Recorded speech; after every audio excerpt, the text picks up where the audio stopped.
வணக்கம் நண்பர்களே, நான் உங்கள் பெரியசாமி ஜோதிடர். சரிங்களா? தொடர்ந்து நம்ம பதிவுகள் போட்டுக்கிட்டு இருக்கோம். அற்புதமான பதிவுகள் தான். சரிங்களா? ஜோதிடம் சம்மந்தப்பட்ட நமக்கு தெரிஞ்ச அளவுக்கு. சரிங்களா? தெரியாததுங்கிறது நிறைய இருக்குது. இப்போ 12ஆம் அதிபதி 8 வீடுகளில் இருந்ததை நம்ம ஏற்கனவே வீடியோவில் போட்டிருக்கோம். நீங்கள் பார்க்காதவங்க பார்த்துக்கோங்க. அடுத்து 12ஆம் அதிபதி 9ஆம் வீட்டில், அதாவது 9ஆம் வீட்டில் இருக்கும்போது அவர் என்னென்ன பலன்கள் கொடுப்பார் அப்படிங்கிறத நம்ம பார்க்க இருக்கிறோம். சரிங்களா? 9, 12 சரிங்களா? இது கனெக்ட் ஆனாவே இவர்கள் எப்போதுமே சுகபோகம் உண்டு இவர்கள் வாழ்க்கையில். சரிங்களா? கஷ்டம் வந்தாலும் கவலைப்பட மாட்டார்கள், அவசரப்பட மாட்டாங்க, பொறுமைசாலியாக இருப்பாங்க. சரிங்களா? தந்தை வழியில் யாராவது திருமணம் ஆகாதவர்கள் உண்டு. சரிங்களா? இவர்களுக்கு உயர் பதவி உண்டு, வெளிநாட்டு தொடர்பு உண்டு. சரிங்களா? தர்ம சிந்தனை உண்டு. சரிங்களா? ஆராய்ச்சி படிப்பு கண்டிப்பாக உண்டு. சரிங்களா? இந்த மாதிரியான விஷயங்கள் இவர்கள் ஈடுபடுவார்கள். 12ஆம் அதிபதி 10ஆம் பாவத்தில் இருக்கும்போது சரிங்களா,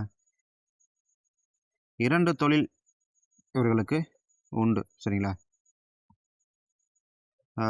இவர்கள் மொதல் தொழிலை விட 2வது தொழிலில் வளர்ச்சி அதிகமாக இருக்கும். சரிங்களா? அதே போல் பார்த்திங்கன்னா, இவர்கள் கும்பாபிஷேகம், அன்னதானம் இது போன்ற நிகழ்ச்சியில் கலந்துக்கிட்டு சரிங்களா, அதுக்கு தானம் கொடுத்து விட்டு வந்தார்கள் என்றால் இவர்கள் வாழ்க்கையில் இன்னமும் கொஞ்சம் முன்னேற்றம் என்பது அதிகமாக இருக்கும். சரிங்களா? வெளிநாட்டு தொழில் ஒரு சிலருக்கு கண்டிப்பாக அமையும். சரிங்களா? ஆனால் தொழிலினாலில் கொஞ்சம் விரயமும் ஏற்படும். சரிங்களா? அதே போல் இரவு நேர தொழில்கள் இவர்களுக்கு நல்லபடியாக இருக்கும். சரிங்களா? தொழில் வளர்ச்சி அப்படிங்கும்போது 45 வயசுக்கு மேலே தான் இவர்களுக்கு தொழில் வளர்ச்சி. அது சொந்த தொழில் வளர்ச்சிங்கிறது நல்லாயிருக்கும். துணை தொழிலும் இவர்களுக்கு இருக்கும். சரிங்களா? ரொம்ப எனக்கு இரக்கமான குணம் கொண்டவர்களாக இருப்பார்கள். சரிங்களா?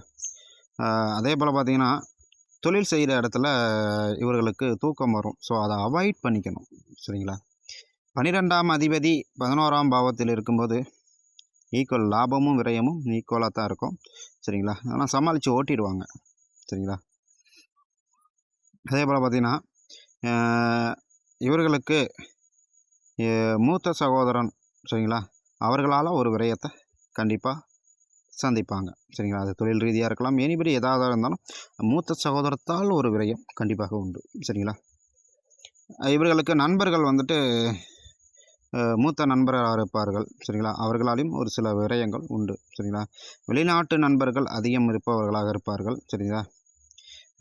கடைசி காலகட்டத்தை எண்ணி இவர்கள் பயப்படுவாங்க. ஆனால் பயப்பட வேண்டிய அவசியம் இல்லை. சரிங்களா? இவர்களுக்கு வருமானம் என்பது கண்டிப்பாக உண்டு. சரிங்களா?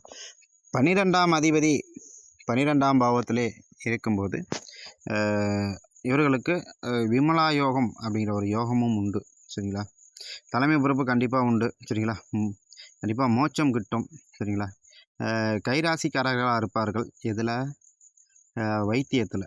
சரிங்களா? வைத்தியம் மீன்ஸ் டாக்டராக இருக்கலாம், அப்படி இல்லைன்னா நாட்டு வைத்தியராக இருக்கலாம், இல்லை பாட்டி வைத்தியமாவோடு இருக்கலாம். சரிங்களா?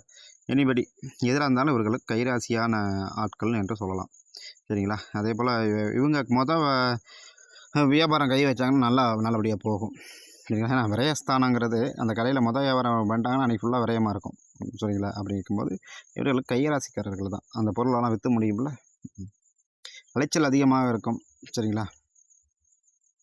இவர்களுக்கு ஒரு ஸ்பெஷாலிட்டி குணம் என்னென்னா, தன் மரணத்தை தானே கணிக்கிறதுக்கு இவர்களுக்கு திறமை படைத்தவர்களாக இருப்பார்கள். சரிங்களா? இவர்களுக்கு பெண் வாழ்க்கை நன்றாகவே இருக்கும், சிறப்பாக இருக்கும். வீடு வாசல் சொத்து சுகத்தோடு கண்டிப்பாக இருக்கும். சரிங்களா? நல்ல ஒரு யோகக்காரர்கள் என்று சொல்லலாம். ஓகே, நன்றி நேயர்களே.